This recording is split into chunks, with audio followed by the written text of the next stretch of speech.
하이델베르그 요리문답 25주차 문답 함께 생각해 보겠습니다. 먼저 문답 같이 한번 읽어보면요. 제65문 질문: 우리는 오직 믿음에 의해 그리스도와 그의 모든 유익의 참여자로 만들어지는데 이 믿음은 어디에서 옵니까? 답: 성령으로부터 옵니다. 성령은 복음의 선포로 우리의 마음속에서 믿음을 일으키시고 성례의 사용으로 믿음을 확증하십니다. 제66문 질문: 성례는 무엇입니까? 답: 성례는 눈에 보이는 거룩한 표와 인으로 하나님은 성례의 사용을 통해 복음의 약속을 우리에게 더 충만하게 선포하고 확증하려는 목적으로 성례를 제정하셨습니다.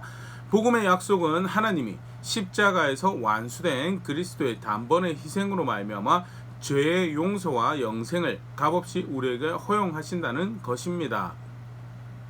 제67문 질문: 그렇다면 말씀과 성례는 우리의 믿음을 우리의 구원의 유일한 근거인 십자가 예수 그리스도의 희생으로 이끄는 목적을 위해 제정되고 지정된 것입니까? 답: 그렇습니다. 성령은 복음을 통하여 우리의 전 구원이 십자가에서 우리를 위해 자신을 들이신 그리스도의 단번의 희생에 의존하고 있다고 가르치시고 성례를 통해 확신하게 하십니다. 제68문 질문: 그리스도는 신약에서 얼마나 많은 성례를 제정하셨습니까? 답: 두 가지입니다. 즉 거룩한 침례와 거룩한 성찬입니다. 믿음의 출처와 성례에 관련하여서 간략한 또 성경 가르치는 바를 요약하게 소개하고 있는 문답인데요. 오늘 믿음의 출처와 그 믿음의 수단으로 또 은혜의 수단으로 주신 성례에 대해서 간단하게 생각해 보도록 하겠습니다. 먼저 우리 지난 시간까지 선행과 믿음에 대해서 함께 생각해 봤는데요. 행함으로 절대 구원받을 수 없다라는 거, 오직 믿음으로 구원받을 수 있다. 그게 하나님께서 정하신 구원의 길이었죠. 사람은 그의 선행으로 어떤 행함으로 하나님 앞에 의롭다 여김받을 수 있는 근거가 없죠. 몇 가지 행동에서 선하고 할 수 있습니다. 그러나 그것이 전체적으로 나를 구원에 이르게 합당한 존재로 합당하게 의롭다라고 평가받을 수 있게 하는가? 절대 그렇지 않죠. 그렇다면 믿음으로 구원받는데 이 믿음이란 것은 어디서부터 오는 것인가? 라고 할 때 첫 번째 성경에 믿음의 출처를 이야기하고 있는 것이 듣는 것이 하는 말씀이 듣는 것. 로마서 10장 17절 그러므로 믿음은 들음에서 나며 들음은 그리스도의 말씀으로 말미암았느니라. 예수 그리스도의 복음을 믿는 예수님의 말씀을 듣는 것, 하나님의 말씀을 듣는 것에서 믿음이 난다라고 베드로전서 1장 23절에 그것을 이렇게 표현하게 됩니다. 너희가 거듭난 것은 썩어져 씨로 된 것이 아니요 썩지 아니할 씨로 된 것이니 살아있고 항상 있는 하나님의 말씀으로 되었느니라. 하나님의 말씀으로 거듭났다라는 것. 요한복음에는 물과 성령으로 거듭나고 있는데 베드로는 왜 말씀을 거듭났다? 여기서 말씀을 거듭났다. 결국 우리 좀 전에 로마 10장 17절 말씀을 의미하는 거죠. 예수 그리스도의 말씀, 하나님의 말씀을 듣는 것에서 거듭나는 믿음이 발생하고 그로 인해서 구원받았다라는 것을 이야기하는 거예요. 어디에 우리 믿음의 근거가 있는가? 하나님의 말씀의 근거가 있으면 그래서 흔들리지 않는 말씀을 근거하고 그것에 따른 삶을 살아야 되는 것, 당위성에 대해서 주장으로 쭉 더 이어지는데요. 저는 분명히 하나님께서 믿음을 주시는 수단으로 믿음을 개인이 갖게 되는 수단으로 말씀을 듣는 걸 이야기를 합니다. 그런데 그런 말씀을 모든 듣는 곳에 예수님 믿는 믿음이 생기더냐? 또 사실은 성경 그렇지는 않죠. 예수님이 분명히 하나님 말씀을 복음을 전하셨습니다. 그런데 예수님 말씀 들었던 사람들이 다 예수님 믿었던가? 그건 아니죠. 요한복음 6장 60절 제자 중 여럿이 듣고 말하되 이 말씀 어렵다 누가 들을 수 있느냐 한데 오병이어 기적을 행하시고 난 다음에 배를 채우고자 예수님을 쫓는 무리들에게 그들이 받아들일 수 없는 말씀을 하시죠. 사실 그 말씀도 아멘하고 받는 게 믿음이었고 베드로가 생명의 말씀 여기 있으니까 떠나지 않는다고 하는데 다른 생각이 있었기 때문에 그 말씀이 걸림이 되었고 결국 예수님 말씀을 해서 예수님 말씀 분명히 선포되었고 들려졌음에도 불구하고 믿음이 생기기보다 오히려 반발로 떠나가게 되는 일들이 발생을 하더라라는 것. 요한복음 6장에 그래서 그 말씀 들었던 제자들도 사실 이런 말을 하고 있는 걸 정황 우리가 보일 수 있는데요. 듣는 거 가지고 믿음이 생기진 않더라라는 것. 또 사도행전 7장 54절 같은 경우 스데반의 설교를 들었던 이들이 이 말을 듣고 마음에 찔려 그를 향해 이를 갈고는 보통 예수님 말씀 받았던 이런 비슷한 모습이죠. 말씀 분명히 받았는데 또 흔히 이제 설교를 이야기할 때 스데반의 설교가 굉장히 명설교였다라고 이야기를 하거든요. 그렇게 잘 전달되어진 하나님 말씀을 들었음에도 불구하고 예수 그리스도 복음 들었음에도 불구하고 믿음이 생기기커녕 그 말씀에 반발하여서 스데반이 결국 살해당하는 순교당하는 그 일까지 벌어졌던 것. 그러면 듣는 거고 믿음이 생기지 않는 건가? 결국 듣는 거를 받은 개인이 결정에 따른 건가? 실제로 듣는 게 성경에서 가르친 굉장히 중요한 믿음은 좀 전에 우리 봤지만 믿음은 들음에서 난다라고. 믿음이 굉장히 중요한 하나님의 은혜 수단을 주신 것이 하나님 말씀 듣는 굉장히 중요하죠. 그러나 또 다른 믿음의 출처로 이야기하시는 것이 있습니다. 그게 뭐냐면 개인의 의지죠. 로마서 10장 10절 사람이 마음으로 믿어 의에 이르고 입으로 시인하여 구원에 이르느니라. 마음에서 결정을 하고요. 입으로 고백하는 것, 삶으로 고백하는 것 해서 믿음의 지신석을 고백을 하고 그리고 그 구원받는 믿음에 이르러서 구원받게 되는 모습에 대해서 복음을 들은 개인이 선택해서 고백하는 그런 뉘앙스 분명히 굉장히 중요합니다. 잘 기억해. 성경 처음부터 끝까지 이 부분을 분명히 확인을 하고 있는데요. 하나님은 개인의 믿음을 대신하지 않으십니다. 아들을 주신 만큼 사랑하시고요. 당장 멸망당하고 죽임당해도 마땅한 자리에 있는 자들이지만 또 다른 기회를 주시고 돌이킬 수 있는 기회를 가질 수 있도록 은혜 베푸시는 분이 하나님이시지만 그럼에도 불구하고 개인의 믿음을 대신하더냐? 절대 그렇지 않더라. 믿음은 개인의 영역이고요. 개인이 결정해서 내가 믿습니다. 돌이키고 살 길로 찾아서 하나님 편에 서는 그 선택을 하는 것은 철저하게 개인의 몫이었다라는 것. 중요하고요. 좀 전에 이것도 말씀도 사람이 자신의 마음으로 믿고 들려진 말씀을 믿고 받아 삶으로 영접하는 그런 자리에 있는 것이 그게 믿음인 거에 대해서.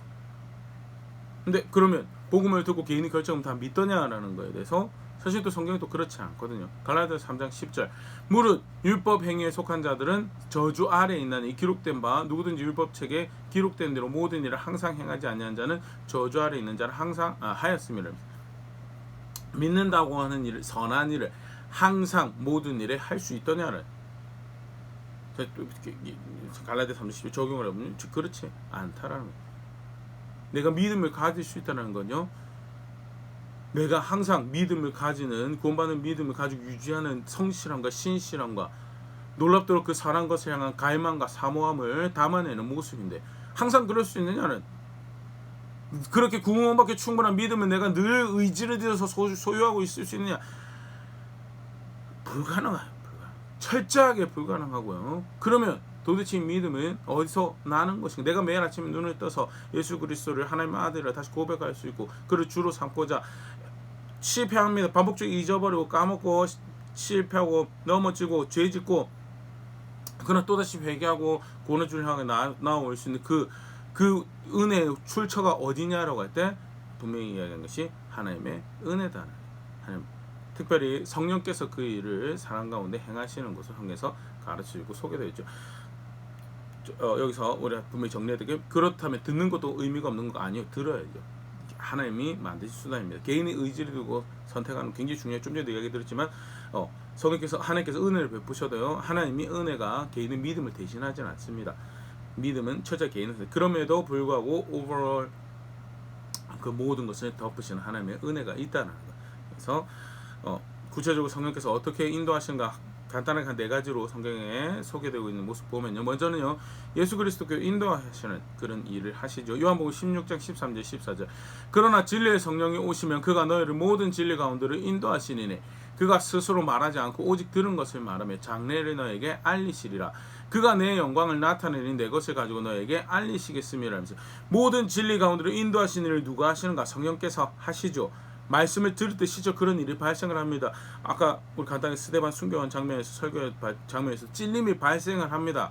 문제는 진리 가운데 인도해서 그게 충격 삶에 내가 거짓되구나라는 찔림이 아픔이 발생하는데 그거를 애써 부인하고 작정하면요 성령께서 인도하시지 않은 게 아니고 성령께서 인도하시면 개인이 거절한 거죠.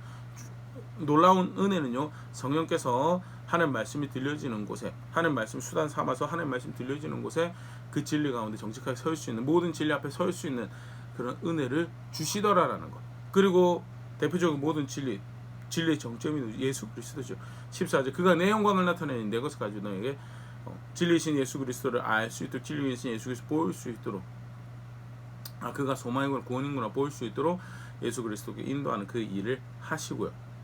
인도하실 뿐만 아니라 고린도서 12장 3절 그러므로 내가 너에게 알리노니 하나님의 영으로 말하는 자는 누구든지 예수를 저주할 자라 하지 아니하고 또 성령으로 아니하고는 누구든지 예수를 주시라 할 수 없느니라 하면서 성령께서 예수 그리스도 주라 고백할 수 있도록 우리의 마음을 감격을 주시고 역사하신 그 일을 하신다. 그래서 바울이 고린도 교회 이렇게 분명히 확인해 하나님의 영이 아니고선 예수 그리스도 주라 부를 수 있는 사람은 없다. 그런 선함을 가지고 있는 사람은 없다라고. 내가 오늘 예수 그리스도 주라 고백하고 있다는 사실은 물론 내 의지를 드린 것도 있습니다. 말씀 들은 것도 있습니다. 그러나 그것을 통해서 역사하신 누가 계신다고요? 성령 하나님이 계신다는 것. 성령께서 말씀을 방법으로 사용하시고 또 개인의 마음에 선한 것을 개인이 선택할 수 있도록 은혜를 베푸시는 그런 정황들이 있죠. 수단을 사용하신 부분들이 하나님의 놀라운 은혜가 그와 함께해서 하나님의 영이 역사하셨기에 내가 예수 그리스도 주로 고백할 수, 너희가 예수 그리스도 주로 고백할 수 있다라는 것. 그렇기 때문에 은혜 가운데 살아가고 있다는 사실에 대해서 겸손하고 마땅히 살아가야 돼서 그 다음 계속 이야기를 하는 부분 등장을 하는데요. 분명히 하나님의 은혜로 하나님의 영의 은혜로 예수 그리스도 주로 고백할 수 있다라는 것. 실제로 그리고 그 고백하는 그에게 침례를 성령으로 침례를 함께 하시는 은혜를 해서 구별하시는 놀라운 역사를 펼치시죠. 고린도서 12장 13절 우리가 유대인이나 헬라인이나 종이나 자유자나 다 한 성령으로 침례를 받아 한 몸이 되었고 또 다 한 성령을 마시게 하셨느니라. 하나님의 명이 유대인 헬라인 종 자유자 상관없이 역사하셔서 예수 그리스도를 인도하시고 그 말씀을 받는 자들 또 선택하는 결단하고 서는 자들에게 함께 하셔서 침례를 구별하는 거죠. 예수 그리스도의 사람을 만드신 그 일을 한 몸 안으로 옮겨지는 그 일들을 하시는 분이시다. 그걸 다른 표현으로 거듭남이라고 하죠. 요한복음 3장 5절 예수께서 대답하시되 진실로 진실로 너에게 이르노니 사람이 물과 성령으로 나지 않으면 하나님 나라에 들어갈 수 성령으로 난다라는 거. 놀라운 신비의 모습인데 실제 성령 하나님은 그 일을 하시죠. 말씀을 듣는 가운데 개인이 작은 목소리지만 결단해서 맞습니다. 깨닫게 하신 대로 정직하게 예수 그리스도 나의 주이십니다. 다른 생명이 없으면 내게선 생명이 날 것이 전혀 없습니다. 오직 그만이 생명이십니다라고 고백하는 그 가운데 역사하셔서 거듭나게 하시는 일을 하시고요. 지속적으로 그것이 단회성 사건으로 끝나는 것이 아니라 세밀한 목소리로 순간순간 확인하시고 믿음의 여정을 걷게 하시고 거기에 정직하게 순종하는 이들이 성령 인도하심을 따라서 예수 그리스도의 나라로 옮겨져가는 그 여정을 걸어가는 것이 그게 신앙이죠. 그것을 삶으로 살아내는 시간이고요. 예수님 믿는 거 우리 믿음의 출처가 있으냐 성령 하나님이시고요. 그 하나님은 무엇을 도구로 사용하시든 하나님 말씀을 도구로 사용하시더라라는 것.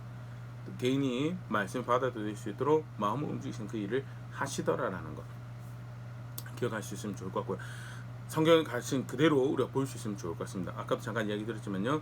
때때로 그런 오해는 하나님의 은혜로 우리가 믿는 거면 개인의 의지를 드릴 것도 없이 아니요. 개인의 의지를 드릴 것이 없으면 그럼 지옥 가는 사람 아무도 없게요. 하나님이 세상에 이처럼 사랑하사 독생자를 주셨다라고 그러면 이처럼 사랑한 세상인데 그 어느 누구도 멸망받지 않게 하시겠네라는 그런 그릇된 이유로 아니요. 믿음을 하나님이 대신하지는 않으십니다. 개인의 선택의 영역, 철저히 개인의 선택. 그러나 오버롤 아까도 얘기했지만요. 내가 그렇게 선할 수 있는 사람인가? 아니죠. 하나님이 은혜가 그 일을 하셨다라는 것이. 그래서 고린도 교회 당당히 바울이 이야기해요. 너네가 아니다라고. 성령께서 그 일을 하신 것이다라고 이야기를 하는 거고요. 잘 정리를 해두시죠. 하나님 은혜가 그 일을 하시는데 성경이 가르치는 것만큼만 정리하면 좋을 것 같아요. 그것은 내가 믿을 수 있도록 은혜를 베푸신다는 거. 내가 말씀을 들을 때 겸손하게 아멘할 수 있도록 은혜를 베푸신다는 거. 그러나 믿습니다라고 고백하고 믿음의 하루를 살아가는 것은 그 은혜를 아는 오늘의 우리가 살아가야 될 영역이다라는 거. 성령께서 임하시면 자동으로 로봇가 움직이고 그건 철저하게 성부께서 하나님을 디자인하신 또 만드신 목적과 대치되는 모습에 절대 그렇게 은혜 베푸시지 않습니다. 성부 하나님은요 로봇으로 사람을 만들지 않으셨어요. 자신의 의지를 들여서 하나님의 아름다움에 감격하고 사랑해서 그걸 선택하여서 하나님의 영광을 드러내는 자리에 있을 수 있도록 사람을 아담을 만드셨지 그걸 로봇으로 만드셔서 사용하지 않으셨다는 거. 성령께서 오셔서도 자동으로 믿음을 고백하게 하는 일은 절대 간혹 성령께서 임하시면 다 끝나는 것처럼 그렇게 생각하는 경향들이 있는데요. 아니요. 그 세밀한 음성에 그 세밀한 인도하심에 겸손하게 순종해서 예수 그리스도 앞에 무릎 꿇는 자들만 구원받는 거고 그걸 믿음이라고 한다라는 거. 계속해서 그 다음 내용들 살펴보도록 하겠습니다. 성령께서 우리 믿음의 출처가 되시고 그렇게 역사를 하시는데요. 또 은혜를 주시는 수단으로 우리에게 주어진 성례라는 것이 있습니다. 예수님 제정하신 대표적인 성례가 성경에 두 가지가 있죠. 딱 두 가지만 사실 있습니다. 딱 두 가지만. 그래서 공식적으로 우리도 교회에서 교회의 공식적인 성례라고 할 때 두 가지를 행하고 있는데요. 첫 번째가 침례죠. 마태복음 28장 19절. 그러므로 너희는 가서 모든 민족을 제자로 삼아 아버지와 아들과 성령의 이름으로 침례를 베풀고, 이제 침례를 베풀라라고 명령하신 말씀 분명히 있고요. 그 예수님께서 침례를 제정하셨다는, 교회 성례로 침례를 제정하셨다는. 두 번째는 성찬이죠. 누가복음 22장 19절 20절. 또 떡을 가져 감사기도 하시고 떼어 그들에게 주시며 이르시되 이것은 너희를 위하여 주는 내 몸이라. 너희가 이를 행하여 나를 기념하라 하시고 저녁 먹은 후에 잔도 이와 같이 하여 이르시되 이 잔은 내 피로 세우는 새 언약이니 곧 너희를 위하여 붓는 것이라 하면서 예수님께서 십자가에 달리시기 전에 이것을 가지고 나를 기념하라라고 제정하신 성찬이라는 것이 있다는 거예요. 그래서 두 가지의 침례. 그 캐톨릭 같은 경우는 7개 성례를 이야기를 하는데요. 비성경적이라고 이야기하죠. 이제 계속 우리가 살펴볼 부분이 이제 그 사실은 교회 역사에 왜곡된 이해를 가지고 있었던 부분에 대해서 다시 무엇이 바른 것인가 정정하는 그런 이해, 또 성경에서 가르치는 것이 무엇인가에 대해서 확인하는 모습인데요. 첫 번째, 교회에는 두 가지 성례가 있다. 이게 성경적 성례고요. 그러면 성례는 무슨 목적을 위해서 주어졌는가? 성례가 구원받는 믿음을 만드는가? 그렇지 않다라는 것, 굉장히 중요한 이해입니다. 성례가 구원받는 믿음, 그러면 성례는 무엇을 위해서 주시는가? 믿음을 가진 자가 자신의 믿음을 고백하고 그것을 확증하는, 나아가서 그 확증 예식을 통하여 더 큰 열정과 간격을 붙잡기 위해서 주신 은혜의 수단이다라는 것. 로마서 6장 4절 5절. 그러므로 우리가 그의 죽으심과 합하여 침례를 받음으로 그와 함께 장사되었나니 이는 아버지의 영광으로 말미암아 그리스도를 죽은 자 가운데 살리신 것 같이 우리로 또한 생명 가운데서 행하게 하려 함이라 하면서, 먼저 침례의 의미가 분명히 소개되어 있죠. 예수 그리스도 죽으심에 합하는 고백이다라는 것. 그럼 그 행위가 믿음이냐? 아니요, 믿음이 아니고요. 이제 로마서 6장 같은 경우는 마치 믿음으로, 이 행위 자체를 믿음으로 생각을 하고 이제 이야기를 하고 있는데요. 엄밀히 따지면 비유적으로 이야기를 한 거죠. 믿음을 고백하는 모습으로 침례를 이용을 하는 거고, 다시 그 전제는 믿는다라는 개인이 고백하는 거다. 다르게 표현하면 이 행위 자체가 무엇을 의미하는가? 이 행위 자체는 내가 예수님을 믿어서 그의 죽으심에 연합하는 자가 되었다는 것을 의미하는 겁니다라는 이해가 있는 사람이 받는 게 침례였다라는. 두 번째, 단순히 죽는 것만 아니죠. 물에서 일어나는 행위가 침례 행동에도 포함이 되어 있는데요. 그것은 무엇을 의미하는가? 그와 연합해서 죽어서 그가 사신 것처럼 그의 사심에도 내가 연합하는 자가 되었음을 의미합니다. 그래서 6장 5절, 만일 우리가 그의 죽으심과 같은 모양으로 연합한 자가 되었으면 또한 그의 부활하심과 같은 모양으로 연합한 자도 되리라 하면서, 내가 이제 그렇게 살아갈 것에 대해서 고백을 하는, 믿음이 어떻게 보면 고백을 하는 수단으로 주신 것이고요. 그 자체가 믿음이 아니다라는, 또는 침례 자체가 믿음을 줄 것이다라는 것도, 그것도 그릇된 이해다. 굉장히 중요합니다. 침례 자체가 믿음을 줄 것이다라고 이해했던 게 어떤 결과를 만들어내는가? 믿지도 않는 사람들에게 침례를 마치 구원받는 믿음의 어떤 수단으로 팔아먹는 중세 교회가 사실은 그랬죠. 그래서 그 침례를 줄 수 있는 사제와 교황의 권위를 굉장히 이제 극단으로 끌어올리는 그런 신학적 이해를 퍼뜨려서 결국 정치 노름을 한 거였는데요. 절대 그렇지 않죠. 말씀을 받고요. 말씀 가운데 역사하시는 성령의 은혜를 통해서 말씀을 안에 가르치신 예수 그리스도를 믿게 된 거죠. 예수님을 믿고, 그리고 그 예수님 믿는 믿음이 교회 안에서 검증되고 확인되어진 사람이, 공적인 자에서 내가 예수 그리스도 믿는 사람으로 앞으로 살아갈 것입니다라고, 그리고 이 교회의 일원으로 살아갈 것입니다라고 고백했던 예식은 그게 침례죠. 사람들 앞에서 물에 들어가는, 물에 푹 잠기는 것을 통해서 내가 예수 그리스도와 함께 죽은 자입니다. 다시 거기서 일어나는 걸 통해서 이제 나는 죽은 자고 예수 그리스도에 살아가시며 연합하여서 예수 그리스도와 함께 사는 자로 살아갈 것입니다. 고백하는 그 예식이 뭐였는데 그게 침례고요. 개인 그 침례에 참여하는 자는 실질적으로 물에 푹 잠기는 것으로 죽지는 않죠. 그러나 간접적인 죽음을 경험하고 이제 나는 죽은 자가 확인하고 거기서 다시 일어나서 새로운 호흡을 하는 걸 통해서 내가 이제는 나에게 생명이 되신 예수 그리스도와 함께 사는 삶을 살아갈 것입니다라는 것, 그렇게 해서 격려를 받고 또 도전을 받고 확증하는, 믿음 확증하는 예식이 뭐냐, 그 침례고, 성찬도 마찬가지죠. 고린도서 11장 16절 26절 27절 그러나 이 떡을 먹으며 이 잔을 마실 때마다 주의 죽으심을 그가 오실 때까지 전하는 것이니라. 전하는, 기념한다라는 거지. 기념한다. 옆에는 아까도 침례에 대한 그릇된 사용을 잠깐 이야기 드렸었는데요. 성찬도 마찬가지죠. 성찬이 실제로 예수님의 떡과 피로 변한다고 해서 한동안은 분명히 떡과 잔으로, 빵과 그 음료로 예수님의 죽으심을, 십자가를 기념하라고 이야기했는데 성도들에게 이 두 가지 성찬을 허용을 안 했어요.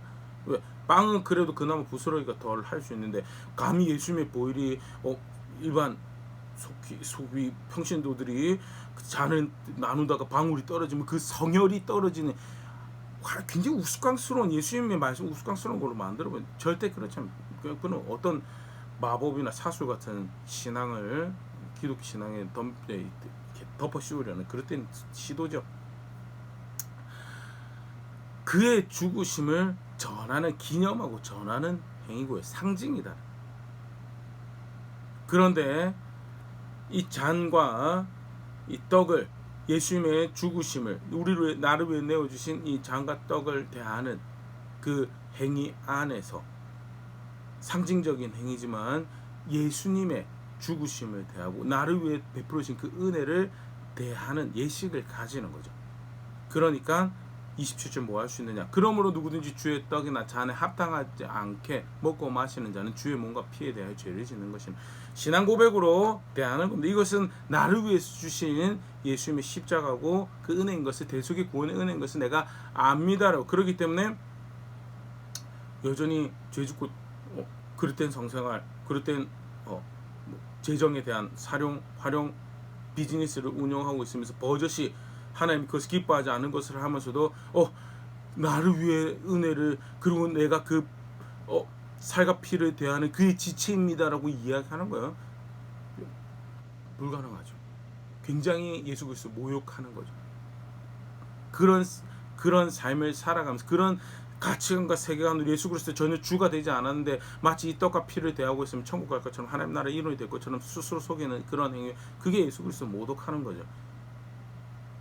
전혀 하나님 말씀과 하나님 교회를 사랑하는 자세가 없는데, 그래서 존중하지 않고 먼저 다 먹어치우고 있는 고린도 교회 같은 경우, 먼저 다 먹어치우고 있는 그런 자리에 있으면서 예수 그리스도의 주가 머리가 되시고 내가 그 일원입니다, 지체입니다라고 고백한 성찬인데 그게 주의 떡과 잔을 합당하지 않게 대하는 거고요. 그게 쉽게 말해서 예식의 유익이죠. 믿음을 확증하는 시간인 거죠. 예수 그리스도 그렇게 주와 구원자가 되신다라고 하면 내 삶을, 내 시간의 걸음이 바른 고백들을 하고 있었는지, 정말 그의 이 은혜를, 소중한 이 보배로운 은혜를 담는 그릇으로 바른 삶을 살아가고 있는지, 그가 정말 내 주가 되십니다 고백을 하는 이 예식에 참여하는 바른 자세를, 삶을 내가 걸어가고 있는지 점검해 볼 수 있고 돌아볼 수 있는 기회를 가지게 되는 거고, 그게 믿음을 확증하는, 당장 내가 생각할 때는 크다는 문제가 없어요. 그래서 돌아보고 겸손하게 그 말씀을 대할 수 있는 감격의 시간이죠. 사실 감격의 시간, 두렵고 떨리는 시간이기도 하고, 믿음의 확증의 도구로, 은혜의 수단으로 주신 것. 성찬에 믿음이 없는데 성찬에 참여한 믿음이 생길 거 아니요. 그거는 더럽히는 행위죠. 철저하게 성경대로 예수님께서 제정하신 예식이 진행이 된다면요, 믿는 자에게 침례가 주어져야 되고, 믿는 자에게 성찬이 주어져야 되고, 특별히 성찬은 바울 같은 경우에도 성찬을 대하면서 몸에 대한, 공동체에 대한 이해가 그릇된 이해에 대해서 꾸짖는 사실 정황이 이제 고린도서 11장의 배경이거든요. 내가 예수 제대로 나는 믿음 제대로 하고 있는데 공동체에서 확인이 되어서 지체입니다라고 확인이 되어지지 않는 사람 같은 경우에는 가능한 한 성찬을 다음 기회로 가지고 혹여라도 그가 그릇된 자세 가지고 죄 짓는 자리에 있는 거에서 방지할 수 있도록 다음 기회를 이용할 수 있도록 기회를 주는 것이 사실은 성찬을 행하는 바른 이해고요. 그런 측면에서도 교회에서도 그렇게 이야기를 드리고 있는 거고. 다시 돌아가서요. 믿음을 확증하는 은혜의 수단으로 주어진 것이지 그 자체가 믿음이 아니다라는 거예요. 또 믿음을 확증하는 은혜의 수단으로 주어진 것이 믿음을 주는 믿음의 출처로서 주어진 믿음의 출처라고 하면 쉽게 말해서 구원의 수단이는 그게 한 캐톨릭적인 이해죠. 그래서 성찬 받아야지 천국 갈 수 있는 것처럼 또 침례 받아야 천국 갈 수 있는 것처럼 절대 침례 안 받아도 천국 갈 수 있습니다. 근데 굳이 건강하게 살고 있으면서 침례를 굳이 안 받겠다라는 것, 예수님께서 제정한 침례를 안 받겠다는 것도 문제적 행위죠. 그래서 건강하게 신앙 고백을 하였을 경우에 교회에서 검증되는 대로 침례를 받을 수 있도록 권면을 하는 것도 그것도 맞는 거고요. 예수님 굳이 주라고 하는데 침례를 행하라고 했는데 받으라고 했는데 침례를 하지 않는 것도 사실은 그 마음 자세가 삶의 자세가 사실 이상한 거죠. 다시 본래 내용으로 돌아가서 바르게 제정하신 성찬을 활용해서 믿음을 확정 그 예식 가운데 감격을 다시 부여잡는 그런 은혜의 수단을 주신 것이 성례다라는 마지막으로 그런 정황을 한 번 더 우리가 보려고 하는데요. 구약의 할례라는 성례를 만드시죠. 표징이라고 말씀하셨습니다. 창세기 17장 11절 너희는 포피를 베라 이것이 나와 너희 사이 언약의 표징 아브라함에게 아브라함 후손에게 언약 백성들이 가지는 표징으로 언약 백성이라는 표징을 할례를 해야 될 거예요. 14절 그러면서 이렇게 말씀하셨습니다. 할례를 받지 아니한 남자 곧 그 포피를 베지 아니하는 자는 백성 중에서 끊어지니 그가 내 언약을 배반을 할례를 받지 않은 자는 죽여버리라라고 그건 내 백성 아브라함의 후손으로서 마땅히 행해야 될 의무를 행하지 않은 모습이고 그릇된 이해를 가지고 있는 모습이다는 실제로 모세 아이가 어떤 정황인지는 잘 모르지만 본문상으로 볼 때는 이제 시보라가 그 아이가 할례를 받지 않은 주 원인이었던 것으로 이제 보여지는데요. 모세가 이제 하나님께 부르심을 받고 애굽에서 일을 하기 위해서 사역 감당하기 위해서 돌아올 때 하나님께서 모세를 치죠. 연유는 그 아들이 할례를 받지 않았다는 연유를. 그래서 모세가 거의 죽을 뻔한 그런 일이 발생하는데 시보라가 그 아들의 포피를 베어내는 것을 통해서 그 상황이 이제 넘어가게 되고 하나님께서 다시 확인하는 그런 정황이 보여지는데요. 그만큼 할례는 굉장히 중요한 언약 백성의 표징이었습니다. 할례 행한 자 하나님 쉽게 말해서 할례가 있는 자가 하나님 백성이다라는 건데 그런데 할례가 무엇을 의미하는 거라고 할 때 그냥 성계 표피를 베어낸 거 아닙니까? 그거면 충분한 거 아닙니까? 그렇게 생각하면요 미신적인 일종의 타투랑 그 문신이랑 똑같은 부족의 특별한 문신을 가지고 그 문신이 있으면 우리 부족입니다. 그 문신이 없으면 우리 부족이 아닙니다. 적대해야 될 사람입니다라고 이야기하는 그런 미개한 어떤 표식으로 할례를 제정하셨는가? 아니 절대 아닙니다. 할례는 무엇을 의미하는가라고 할 때 이미 신명기 이렇게 말해요. 신명기 10장 16절 그러므로 너희는 마음의 할례를 행하고 다시는 목을 곧게 하지 말라라. 육신의 할례를 가한다는 것은요 마음의 할례를 가해서 떡으로 사는 게 아니고 하나님 말씀으로 살아가는 백성인데 머리를 조아려야 될 것에 대해서 목을 굽혀야 될 것에 대해서 목을 굽히고 머리를 조아릴 수 있는 백성을 만들기 때문에 우리는 그런 백성입니다 라고 하는 고백으로 표징으로 주신 게 뭐냐? 육신의 할례였다는 거예요. 그 대표적인 육신의 할례를 가지고 말씀 따르지 않을 때 어떻게 됐죠? 다 심판받았어요. 다 죄다 남김없이 심판받았고요. 예레미야 선지자 때 예레미야 다시 이야기 백성들이 눈물로 토로하죠. 예레미야 4장 4절 유대인과 예루살렘 주민들아 너희는 스스로 할례를 행하여 너희 마음 가죽을 베고 나 여호와께 속하라. 그러지 아니하면 너희 악행으로 말미암아 나의 분노가 불같이 일어나 사르리니 그것을 끌 자가 없을. 하나님 말씀 전달하는데요. 스스로 할례를 행하느라 이스라엘 백성들이 할례를 안 했던 뭐 그래 심판받은 모양이다. 아니요. 여기서 말하는 할례는 무엇을 의미하는가? 마음 가죽을 베어내라라는 마음 가죽을 베어내라는 것은 쉽게 말해서 좀 전에 얘기했던 대로 떡으로만 사는 게 아니고 하나님 말씀으로 살아. 겸손해야 될 하나님 말씀 앞에 머리를 조아야 될 하나님 말씀 앞에 내가 머리를 조아리겠습니다. 그 말씀 귀를 기울이고 그 말씀 무릎 꿇고 그걸 따라 살아가겠습니다. 그게 실제로 할례의 의미죠. 그것이 상징하는 의미고요. 표징은 남아있는데 본질이 없어요. 그러면요, 아무런 우리 침례도 그럴 수 있고 우리 성찬도 그럴 수 있어요. 놀라운 은혜의 선물이죠. 예수께서 제정하신. 그러면 그것이 목적하신 대로 사용되어져서 목적하신 대로 우리의 신앙을 유익하게 하기 위해서는요, 본질을 담고 있어야죠. 믿는 자가 그것이 의미하는 바가 무엇인지를 말씀으로 확인하고 배웠고 그것을 믿은 자가 침례를 받는 것, 그걸 고백하는 걸 통해서 자신이 다시 믿음을 확증하는 그런 놀라운 기회를 가지고 함께 참여하는 자들이 마치 죽고 다시 산 자로 예수 그리스도로 생명을 호흡하는 그런 삶을 살아가는 것이 교회고 성도지라고 확인하는 시간이 침례의 시간이에요. 성찬도 마찬가지죠. 놀라운 은혜가 주어졌습니다. 그 지체로 살아가는 자리에 있음에 대해서 마땅히 사랑해야 될 거 있고 버려야 될 것이 있는 거에 대해서 분명히 하는 그 이해를 가지고 있는 사람들이 참여하며 회개하고 통회하고 기뻐할 수 있는 시간을 가지는 것이 성찬의 시간이에요. 성찬의 시간을 통해서 다시 한번 더 거룩을 향한 열망을, 하나님 나라를 향한 열망을 보였고 그 주신 은혜를 기뻐하며 하나님 나라를 향한 여정을 이어갈 수 있는 그 확증을 가지는 그런 시간이 성찬, 그런 예식으로 주어지고 그렇게 이루어져야 되는 것이 마땅한 그런 목적으로 하나님께서 주신 것이 이 성례라는 것이다는, 절대 믿음의 추천나 믿음을 주는 이렇게 추천이죠. 또는 그 자체가 믿음인 그게 아니다라는, 본질, 상징과 본질이 분명히 있다라는 거 분명히 기억할 수 있으면 좋을 것 같고요. 오버롤 예수 그리스도의 사람으로 살아갈 수 있게 하나님께 주신 은혜의 도구다라는 거, 은혜가 인도한 대로 걸음걸음 살아나면서 살아갈 모습이 있다라는 거 다시 분명히 보일 수 있으면 좋을 것 같습니다.